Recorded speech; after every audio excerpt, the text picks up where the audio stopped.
Hey guys, welcome back. I'm in the process of cleaning up the shop. I had to do a bunch of stuff around the house today because I'm so busy that I never get time to get stuff done. But anyways, supposed to be working on the truck too.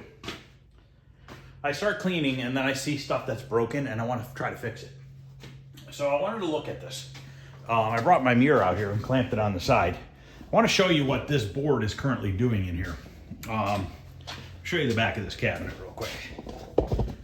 So we have a very small PCB. It's not big at all. Okay, I actually have two of them. I have an extra one here, which I haven't even tested this. I'm pretty sure the last time I messed with this, a couple years ago, I would say that I think that's bad in this one. We could test it with the multimeter. But I want to turn this on and show you what it's doing. With this board, plug it in. There's no on-off switch, I don't think. Is there an on-off? No, there's no on-off switch on this thing. Hold on one second here. I'm gonna try to do this with the camera in my hand. There we go. So I turned it on earlier, and what it's doing is it's just not syncing. And I don't think it's the TV. This is an actual black and white TV from 1970 something. This game is from 1973, so I'd imagine the TV's from 72 or 73, somewhere in that area. Dirty. But you can see here, we have clearly a sync issue, okay? So, to me, it's gotta be something on the board. You can actually see the ball over here, and this is the center line, which is off-centered. And then you have your numbers for your player 1 and your player 2, your score. So I figured, you know what, let's try that other board and see. Let's test that, I'll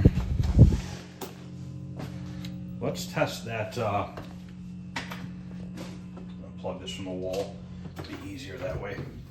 I want to test that bottle cap transistor and see. And if it's bad, we could take the one out of the other board and just try it and see what happens.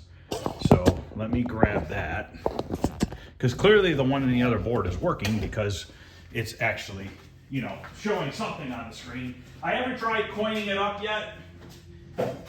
I haven't seen if there's any sound or anything like that. I don't know that I tested that years ago. I just don't remember. It's literally been a few years. But let's test this guy and just see by chance if it's good or bad. I think it was bad and I just never screwed with it after that. Yep, shorted out. Yep, completely shorted out. So what we can do is take the one out of that other board and put this in there just out of curiosity to see if maybe this board even works. I don't know. Somebody's replaced some chips on it right here, right here, right here. All these boards have these wires on the back. I don't know why. I don't know, it was something they did at the factory, obviously. I don't know if when they first designed these boards in the early 70s, they were like, ah, crap, this isn't working, that's not working. And they went through the back and did some shit to it. I don't know, but you can clearly see that 1, 2, 3, 4, 5, 6, 7 chips have been replaced on this in the past. So yeah, let's see if we can just swap this out with the other one. I need a bigger screwdriver. Let me go grab the other board and a screwdriver, and we'll pop this off and swap it and plug it in and see if this does anything different. If it does the exact same thing, well then maybe it is the TV. Let's just test this one real quick. I don't think I have any of these. They're a weird number. I'm pretty positive I don't have any of them.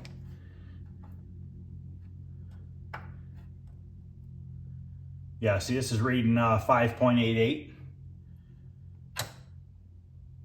6.7. Yeah, it's good.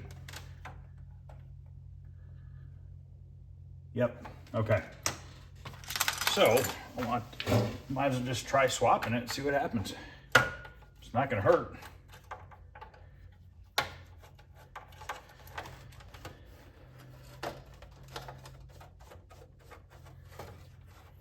Now the thing is if one of these chips or multiple chips are bad on this board, I don't really have the equipment to really look at this properly. nor do I really have the full knowledge to do that, but I probably could take a chip off at a time and test it. I mean, yeah, that would suck, but I mean, it's a way. I'd like to try to fix it myself rather than having to pay somebody to fix it. That's just how I am. I like to try to do my own fixing if possible. As you can see, look here, we have all the same color wires in the same exact location from one board to the other. So clearly they did this from the factory like that. I'm just wondering if, like back then when they made this game, this circuit board, they screwed up the original, you know, plans to it or something, and they had to go in and do jumper wires to fix it. You know, maybe it was cheaper to do that than, I don't have my desoldering gun out here, obviously.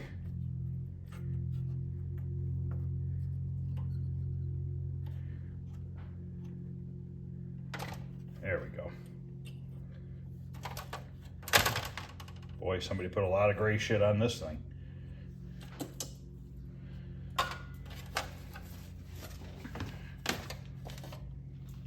I highly doubt I'll get lucky and this other board will work, because I usually don't have that kind of luck, but you never know.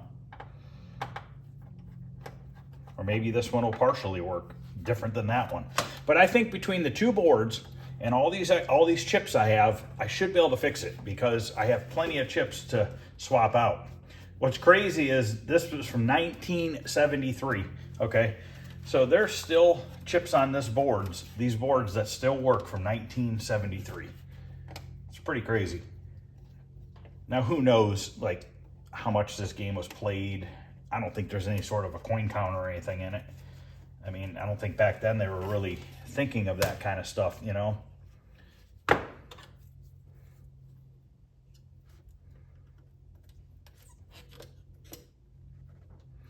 Well, we know that this one's bad, so I'm actually going to cut these legs off shorter so that it's easier to get out.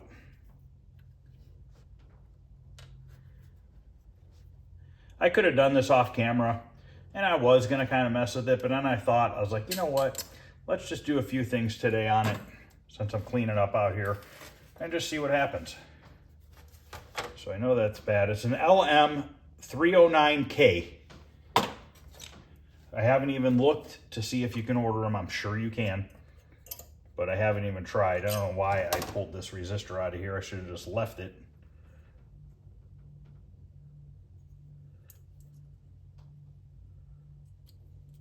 Or a transistor, rather. Should have just left it in there.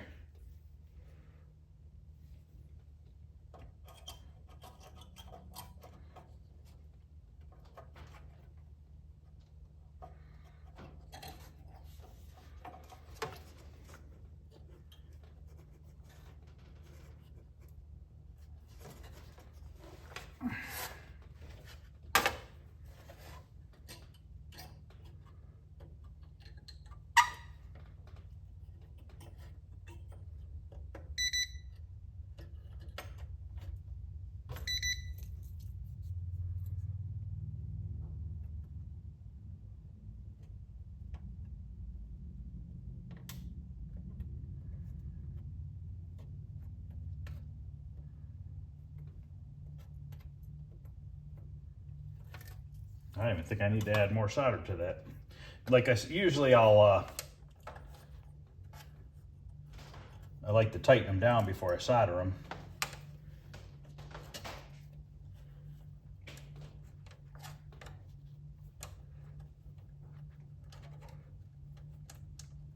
This has a number scratched in it, 5478. Is that 5,478 boards? I don't know.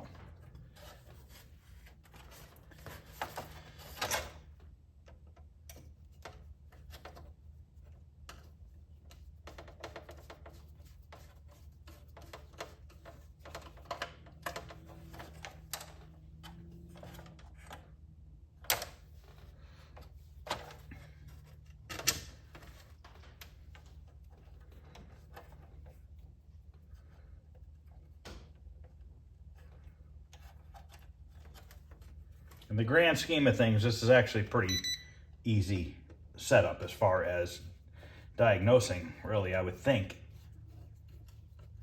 Now, I haven't gone online or anything to look at any videos or anything either to see if there's anything out there. I'm sure there probably is.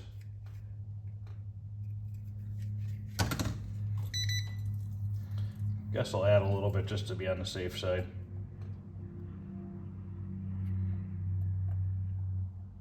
Clean it up a little bit. There we go.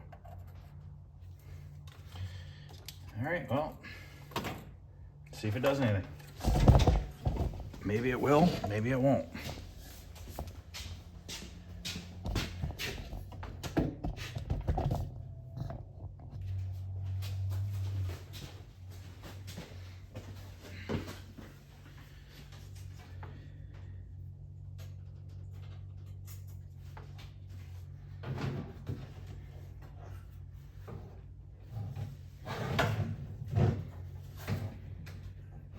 Don't really want to slide it back in.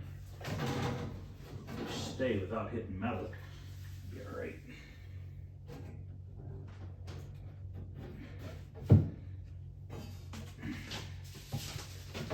All right. Plug it in and see if it does anything.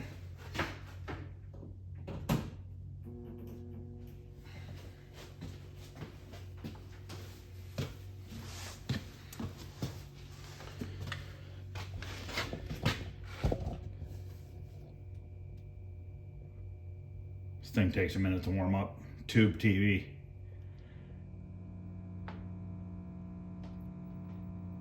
Okay, looks like we have the exact same thing, don't we? Interesting. Does that mean the TV's screwed up? And there are some adjustments on the back of it, but I did play with them with the other board in.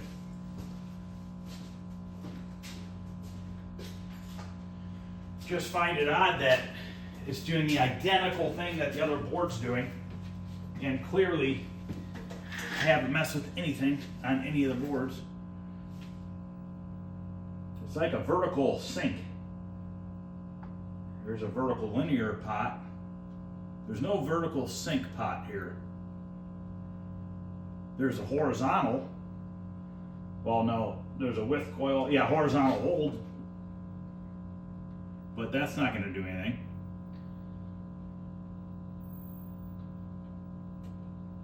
Probably straighten the picture out that way.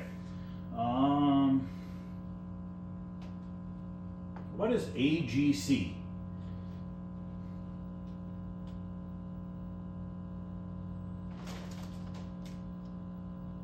Oh boy, I don't know what that really is.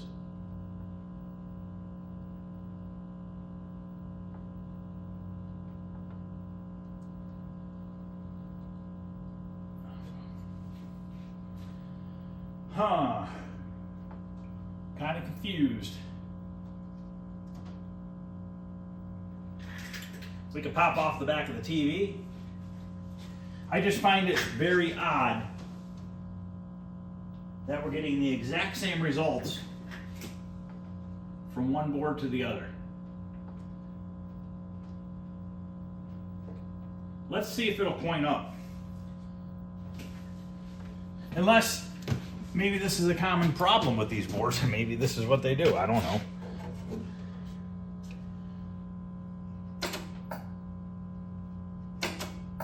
I mean, sounds like it coined up. Actually, there is a coin counter.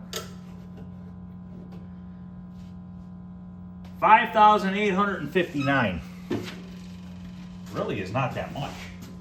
It's probably been broke more than it has working. Oh yeah, I remember this has got a potentiometer pot, and one was missing. But I don't know how you start. There's no start button. I don't freaking know. It's definitely not, there's no sound. So maybe it is a board issue then.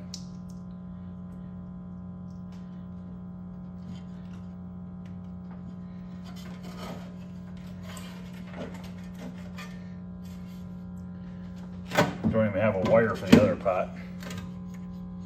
Well, how's that for weird? Yeah, it's got to be a board issue then, because that wouldn't be the TV. There's no way.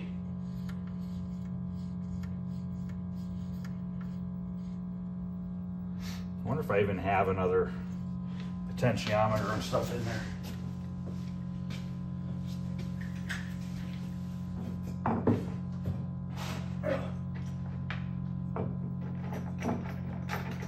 Hey, I found an LM323. And I found 2 handles. They don't fit the potentiometer I found, but that doesn't mean I can't make it fit the drill press. So look, I found 2 handles here that have a set screw that would totally go on there, and it looks just about freaking perfect. Look at that. Sweet. So I got a pair of them so I can change those out. Yeah, it's got a set screw on it too. It just doesn't slide over the shaft, which is not a super big deal. You can just drill this a little bit bigger on the drill press. So that's awesome. We got those. Yeah, it doesn't, there's no noise.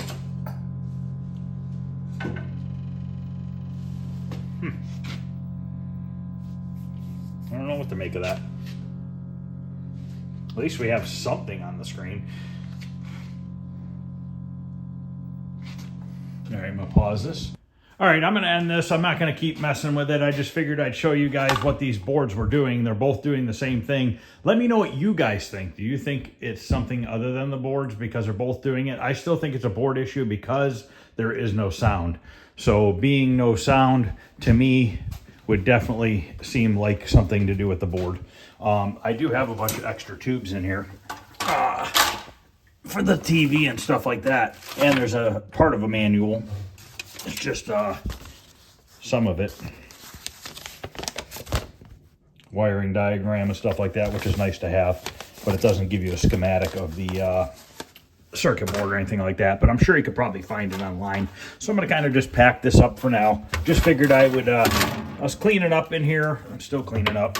Figured I'd go ahead and just see what was going on. So I kind of remembered in the, you know, what I need to do. So I'm gonna have to look for some stuff. Maybe I'll see if I can get some new chips for those. I don't know how well those are gonna come off. They're so old, I'm worried that they might break when I try taking them off the board. Because I've noticed that with older chips, and these from being 1973, it's probably a very, very good possibility that those chips are going to crack as soon as I start screwing with trying to desolder them and get them off the board. So figured I'd give you guys a quick video on the paddle battle. If anybody could chime in and let me know what you guys think could possibly be wrong, that would be awesome. If not, I'll see you guys later. Thanks.